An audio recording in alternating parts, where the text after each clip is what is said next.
All right, let's try and get the latest now on the situation in Kenya. For this conversation, we're joined by Josiah Muriuki, is a student, a Kenyan student, but studying in South Africa. Yes. Good evening to you and welcome. Are you in solidarity with what is happening in your home country? First, thank you very much. My name is Josiah Muriuki, and I am a Kenyan, a Gen Z Kenyan, and I am a student here in South Africa. Yeah. And I want to say that I am in solidarity with my fellow Kenyans and my fellow Gen Zs who are protesting for the sake of our country. Why? Why do you support the protests? Okay, so this is the reason as to why I support the protests. I will first start with the reasons as to why the protests have been going on since last week, and I have been in full support of the protests since last week because it started on social media, and I remember it was highly mocked. People were saying, especially high government officials, were saying the cool kids are going to the streets. You know, they said these guys only know how to go use Uber. They go to KFC. They go to. They just gave examples of things that our generation is doing in a way of mocking that these people are not able to conduct a protest. Yeah. And in the beginning, we had plans to just hold peaceful protests in the streets, and that is what happened. But then it started to get worse because what we started seeing is the government shooting live bullets on peaceful protesters, and there was tear gassing of people who are saying we are peaceful. They only went with water bottles. They had handkerchiefs, their phones, some of them lip gloss, just things, basic things. And none of them was doing anything like throwing stones, because in Kenya in the past we have seen that happening a lot. Yeah. And the big thing was reject the finance bill, because we have seen how much our people, I am in South Africa, but I support my family. I do a lot of things in Kenya financially. And so if the economy of Kenya is bad, and mark you, I am a student, so if the economy of Kenya is bad, I'm not able to even support in anything, because my support will be like a drop in the ocean. And the reason as to why I stand so much in solidarity right now is because I have seen massacre. And you know, right now, there is a lot of connections on social media, which means you can connect on any of the platforms, and videos, including videos of live shooting, and people who have bullets all over their body have been circulating. And these are, even the officers, some of them have been saying these are orders from above.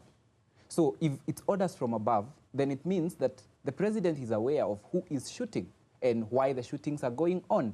And there is a day, 2 days ago, the president stood in the evening and said that this is a criminal, a treasonous and criminal occurrence. And so if it's a criminal thing, then you are calling the Gen Zs criminals. And we are not criminals. We came peacefully to ask for justice. And then you shot few of us and then continued shooting. And then we are dying at the expense of an economy and a generation, because these are the young people. They're the people who have the future with them. Coming back to you, Yes. the president of Kenya has only been in power for, I think, 2 years now. Yes. How would you describe his leadership? And do you think that these demands that he resigns over this particular issue, are they reasonable? Okay, thank you for that question. I want to answer your question, the one you asked about his leadership.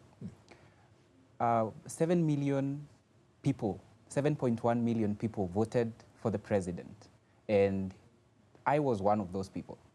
And the reason as to why we voted, because now I'll speak for the voters, the reason as to why we voted for the president is because he promised a country and a great leader. Yeah. But right now it has come to be that, you know, he is not doing that. And what we would see in the past few months, because it has been travel, which has been very expensive. We have seen corruption happening where politicians close to him, allied to him, are doing a lot of show off with public resources, because we know how much an MP earns in Kenya.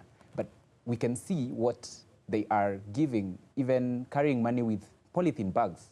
But he campaigned, President Ruto campaigned on the ticket of anti-corruption.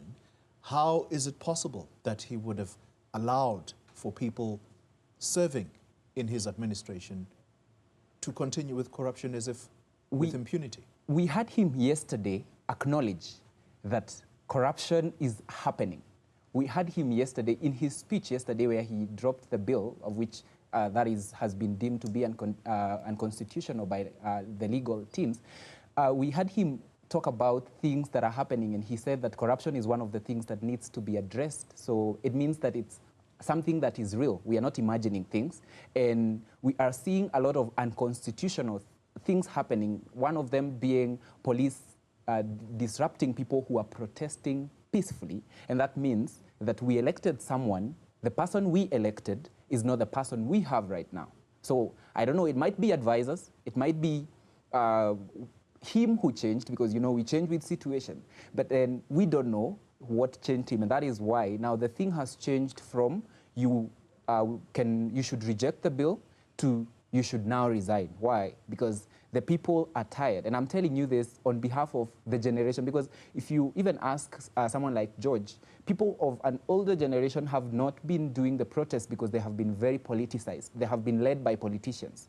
Right now, protests were not political. Protests were partyless, they were not religious, they were not led by anyone who is in the political class. They were the people, the youth of Kenya, who are frustrated and tired, who went to the streets to say, Mr. President, you're not doing the right thing, please reject the bill. When he didn't reject, he killed people. Okay, his people killed people, his government killed people. And then now people are saying, if your government is killing people, then it means you are the leader of the government. Then what should you do? You should resign. That's what the people are saying. And according to the Kenyan Constitution, the people have the sovereign power. Gentlemen, we are completely out of time, but I want to thank you very much for your participation.